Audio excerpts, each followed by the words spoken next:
Question number 22.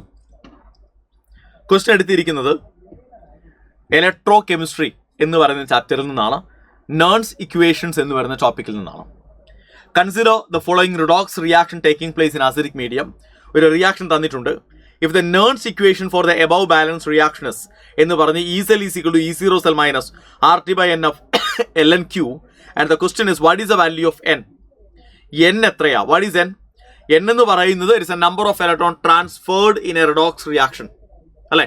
ഒന്നുകിൽ oxidation നടക്കുന്ന സമയത്ത് അല്ലെങ്കിൽ റിഡക്ഷൻ നടക്കുന്ന സമയത്ത് ഒരു റിഡോക്സ് റിയാക്ഷനിൽ ട്രാൻസ്ഫർ ചെയ്യപ്പെടുന്ന ഇലക്ട്രോണുകൾ എണ്ണത്തെയാണ് നമ്മൾ എന്ത് വിളിക്കുക? N ഫാക്ടർ എന്ന് വിളിക്കുക. റെഡിയാണല്ലോ. അപ്പോൾ ഇതൊരു റിഡോക്സ് റിയാക്ഷൻ ആണ്. അപ്പോൾ നിങ്ങൾ ആലോചിച്ച് നോക്കി, BH4 മൈനസ് ഹൈഡ്രജന് +1 ആണ് ഓക്സിഡേഷൻ നമ്പർ. അപ്പോൾ ബോറോണിന് എത്രയായിരിക്കണം? അൾജിബ്രായിസം -1 ആകണമെങ്കിൽ ബോറോൺ മസ്റ്റ് ഹാവ് -5. ClO3 മൈനസിൽ ക്ലോറിൻ -1 ആണ്. ഐ മീൻ ഓക്സിജൻ -2 ആണ്. ക്ലോറിൻ എത്രയാണ് വരിക? +5 ആ വരിക. H2BO3 മൈനസിൽ ഹൈഡ്രജന് +1 ആണ്. ഓക്സിജൻ -2 ആണ്. അൾജിബ്രായിക് സം -1 ആകണമെങ്കിൽ ബോറോൺ മസ്റ്റ് ഹാവ് +3. റെഡി അല്ലേ? Cl മൈനസിൽ ക്ലോറിൻ -1 ആണ്. അപ്പോൾ ഉണ്ടാവുന്ന ചേഞ്ച് നമ്മൾ നോക്കിയാൽ ബോറോണിന് ഉണ്ടാവുന്ന change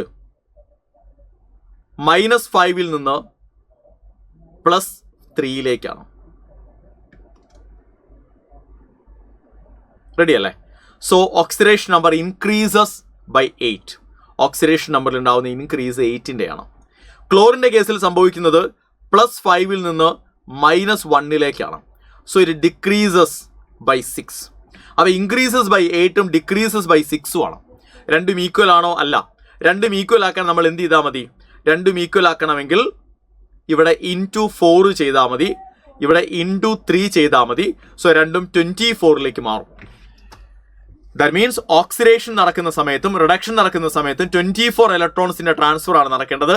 so that is the value of N. Therefore N is equal to 24 എന്നുള്ള ആൻസറിലേക്ക് നമ്മൾ എത്തും. N എന്ന് പറഞ്ഞ നമ്പർ ഓഫ് ഇലക്ട്രോൺ ട്രാൻസ്ഫേർഡ് അല്ലേ? Yes. So it is 24. N is equal to 24. 24 mole ഇലക്ട്രോൺസിന്റെ ട്രാൻസ്ഫർ ആണ് നടക്കേണ്ടത്.